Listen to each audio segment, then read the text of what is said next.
On Thai PBS World tonight, authorities increase border restrictions on migrant Thai casino workers in Cambodia. The Central Bankruptcy Court approves Thai Airways' exit from the 4-year rehabilitation program.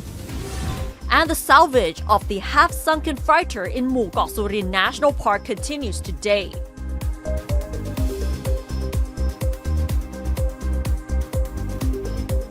Good evening, you're watching Thai PBS World tonight. I'm Frank Kanshi. And I'm Nabunat, and we continue the coverage on the Thai-Cambodia tensions. And one of the significant developments today is the border restrictions and also the ban of some Thai imports into Cambodia as well. So we'll begin with this aerial footage of Klong Luk border checkpoints in Thailand's Sa Kaeo province. And you can see that there are many people packed in front of the border checkpoint this morning after Thai authorities announced the restriction of Thai nationals traveling across the border to Poipet, border town in Cambodia for work.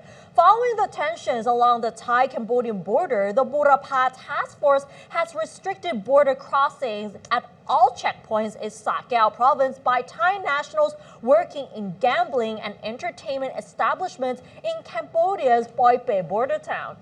Thailand and Cambodia have been engaged in border tensions since late last month, and Poipet itself is well known as a location of gambling dens, casinos, and entertainment venues. And in those locations, they have employed many Thai workers, and the new restrictions, which take effect this morning, are aimed at ensuring the safety for Thai nationals, according to the task force's announcement. And on the issue of Cambodian workers, we previously talked about how Cambodia urged their workers to return home before the Thai government expels them, to which Thailand responded that they would never consider doing that.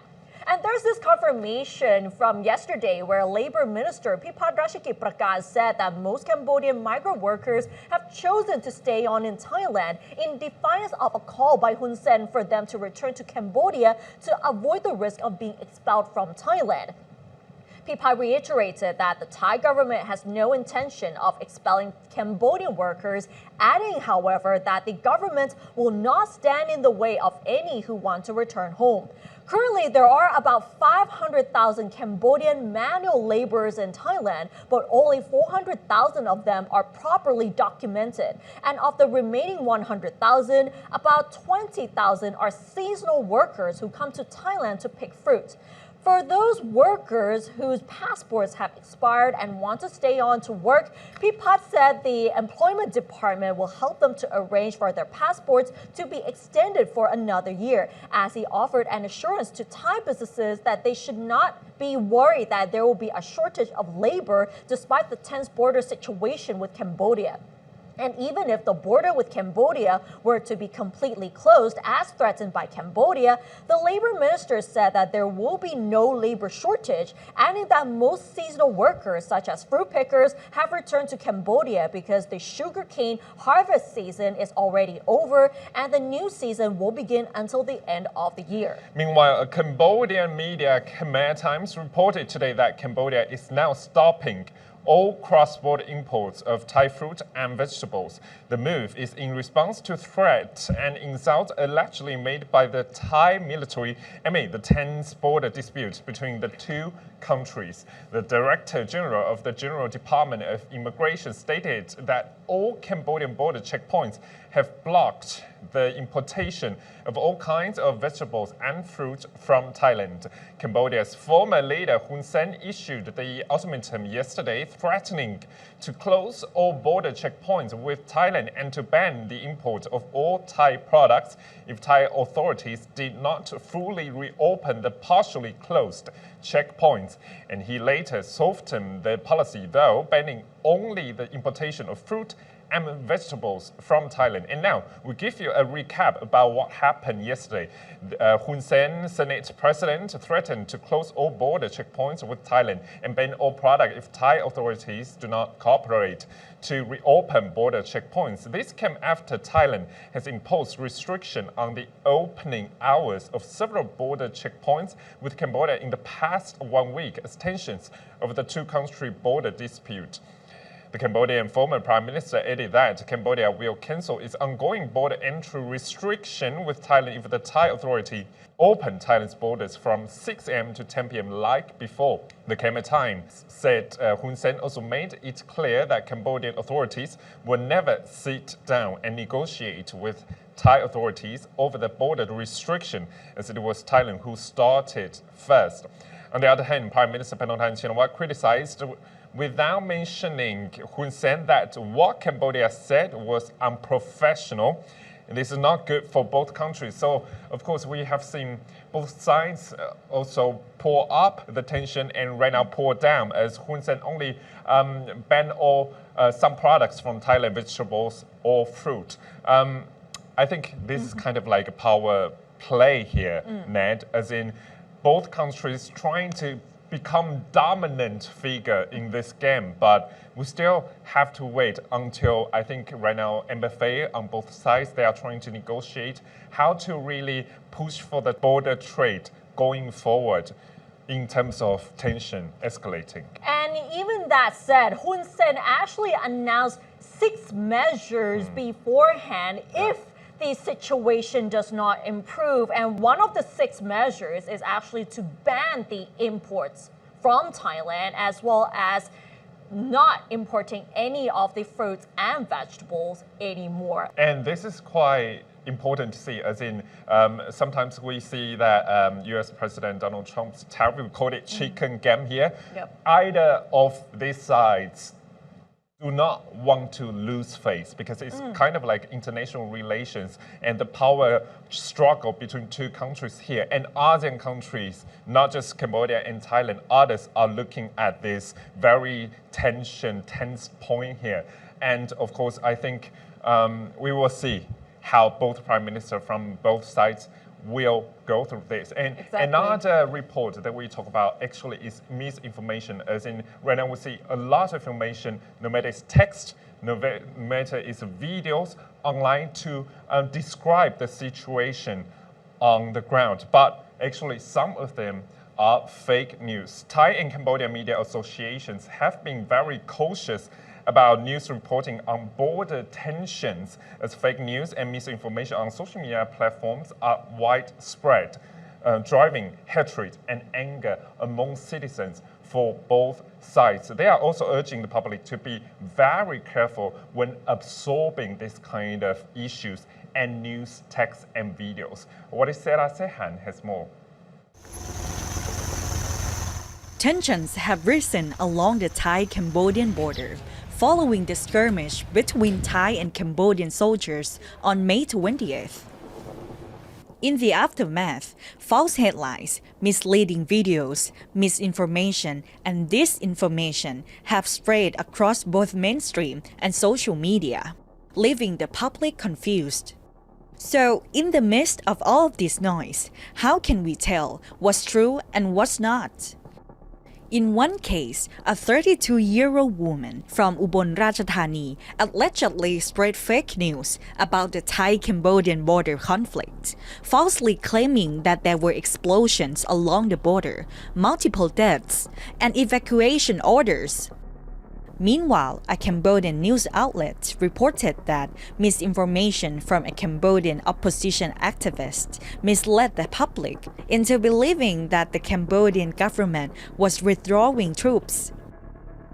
In response, the Thai Journalists Association and the Club of Cambodian Journalists have issued statements reminding news outlets to fact-check before publishing. They also called on social media users to consider the potential consequences before sharing information related to the conflict.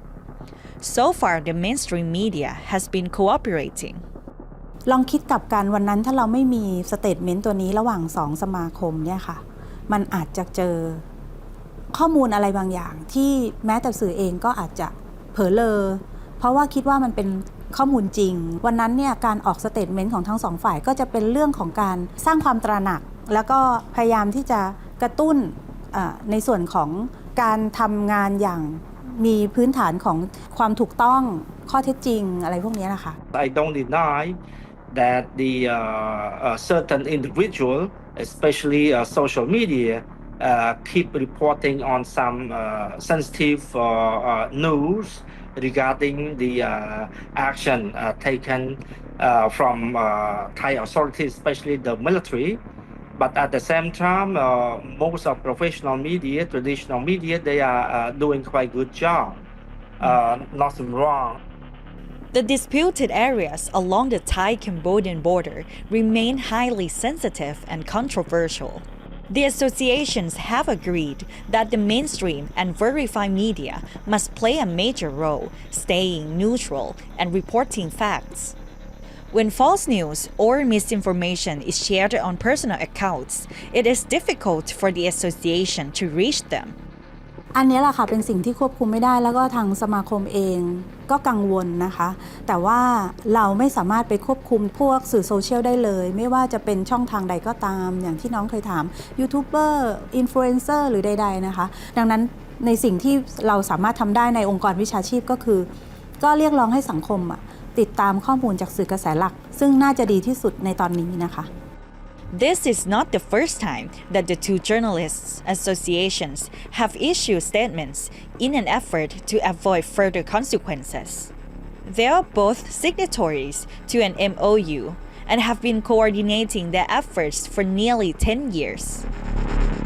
In Thailand, convictions for importing false information into a computer system which affects national security carry a penalty of up to 5 years in prison and or a fine of up to 100,000 baht.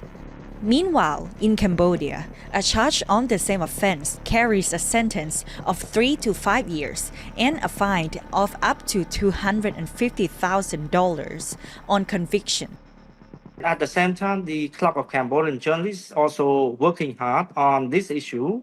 Every time if we see any post that may, that we consider might be harmful or risk to affect the relationship with any country, that we have to appeal. But mostly with those influencers or social media, it's from the certain institution, the government institution involved in that particular issue, call that particular influencer or social media reporter to come to that institution in order to clarify and to, do the correction if anything wrong.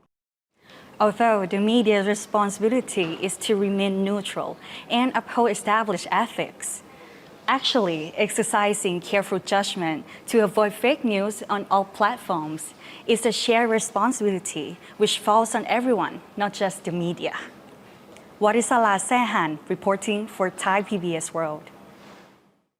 With the rise of AI and deepfake videos and a lot of misinformation that is going on social media, especially with the border tensions that are going on between Thailand and Cambodia, media literacy is very important in this era. So, in other words, you cannot believe what you've read on social media. And it's kind of like we always, as a journalist, no matter it's journalist or general public, of course you get information from online, it's better to double check or even check 3 times to get information across the board, not just one source. Exactly. Right, and right now we move to another story about Thai Airways. I think it's a very big relief for Thai Airways because Thai Airways already got a rehabilitation program exit from 4 years as the court already approves that. The Central Bankruptcy Court granted permission for Thai Airways International Public Company to exit the rehabilitation program yesterday, paving the way for the airline to trade its shares on the stock market again. Tentatively, in August, Thai Airways sought court-supervised rehabilitation in May 2020 after it had incurred crushing accumulated debt amounting to 400 billion baht. By the first quarter of this year, the company had repaid about 94 billion baht to its creditors, with a balance expected to be fully paid by 2036. The airline filed a petition with the court to leave the plane on April 28th after it had succeeded in meeting the 4 conditions required by the plan. This includes a registered capital increase and debt-to-equity conversion, disciplined repayment without default, EBITDA or earnings before interest, taxes, depreciation and amortization after aircraft lease payment reached 40 billion baht, which was double the benchmark set as a key condition to exit the plan. Formation of a new board following a shareholder meeting on April 18th. Chairman of the Rehabilitation Plan Administration and a Thai director say that over the last 4 years, the airline has successfully implemented all the measures required by the plan. He said the airline has managed to make an operating profit since 2023 and its margin during the last 2 quarters was in the top 3 of all airlines according to Airline Weekly.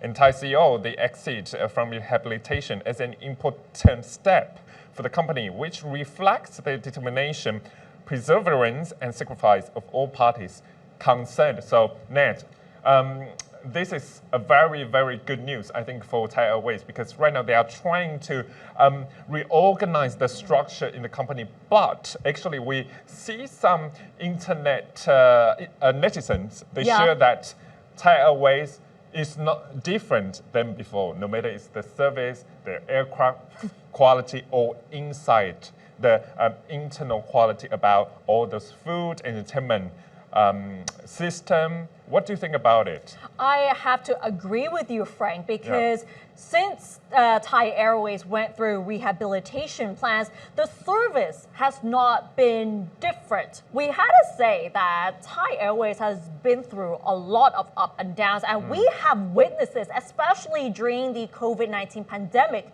where not just Thai Airways, but many of the airlines were actually struggling financially. And for Thai Airways, they have to cut certain flights to certain countries, certain areas as well to save costs. And they even had to sell off some of their items to the public because that is the only way for them to survive back then. And actually, this, of course, is Thailand's national career, and we don't want to see that drawn into the sea. And of course, right now, I think they are trying so much to reconstruction and all those entertainment system to.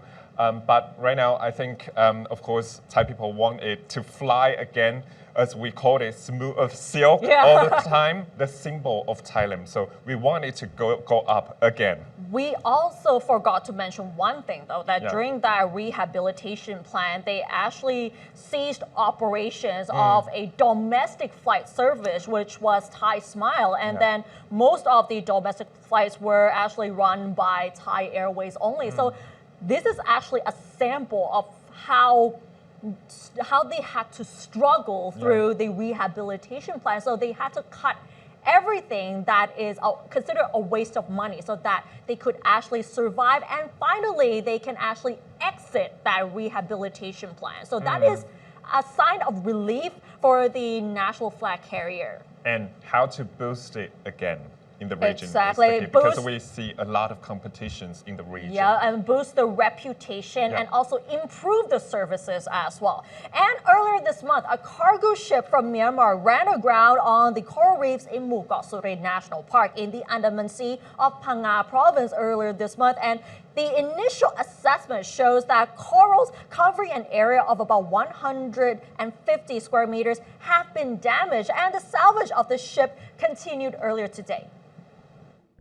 The operation to salvage a Myanmar-flagged freighter grounded on a coral reef in the Surin National Park in the Andaman Sea began on Saturday, with salvage teams attempting to raise the half-sunken vessel from the coral reef. 200-liter tanks filled with water were tied to the base of the tail section of the freighter, which ran aground on June 1st. Explaining the salvage process, a park official said air will now be pumped into the tanks to displace the water, which will help to lift the vessel clear of the reef. The official said that the vessel had started to move, but is not yet afloat, adding that yesterday more tanks and lift bags were attached to lift it off the reef. Officials from the National Park, the National Marine Park Operations Center in Phuket, the Conservation Area Administration Office in Nakhon Si Thammarat, and a professor from Phuket Ratchapat University are involved in the salvage operation. So that is a very huge operation indeed. And meanwhile, another team has been assessing the condition of the corals and are trying to rehabilitate those damaged by the vessel. The park official said that damage to the corals under the keel of the vessel cannot be assessed until the vessel is raised, adding that some of the corals will heal themselves naturally. Another team, he continued, has been engaged in collecting garbage, car tires, cardboard, and paper which spilled from the vessel into the sea. But with the cargo ship that was right there since June 1st, it has damaged like all the coral reefs. Like, think about this, an area of 150 square meters, that is a lot. And imagine all of that waste in the water, in the sea. How much pollution that's going to cause? This is an environmental crisis for the national park and coral and all those creatures in the sea right now. And of course, as what Ned said there, since 1st June is what we understand right now as the boat, the ship runs aground right now, just stuck there with corals and other undersea creatures there. So I think right now authorities, they're trying so very, very hard to get the ship out of that place. But and if you look at the footage, you can see that the salvage process is very difficult. Imagine how heavy it was just to lift that sunken freighter from the ground, and it has damaged all of the coral reefs. And so it's taking, and since June 1st, and today is already June 17th, how long did it take, and how long it will take for that ship to be lifted up? Yeah, I think it's still encourage those authorities to use the right way to drag or even just leave the ship at the as soon as possible, because as what you can see on the screen, the ship just stuck there and we cannot just leave the ship like that. Of course. Yeah, so it still takes some time, I think so, at this moment. Exactly. All right, and that wraps up tonight's edition of Thai PBS World Tonight. Join us every Monday and Tuesday at 6 p.m. on Thai PBS World's Facebook and YouTube Live. And don't forget to follow us on social media and our website, thaipbsworld.com, for all the latest stories about Thailand. Thanks for watching, and we'll see you next week. สวัสดีค่ะ สวัสดีครับ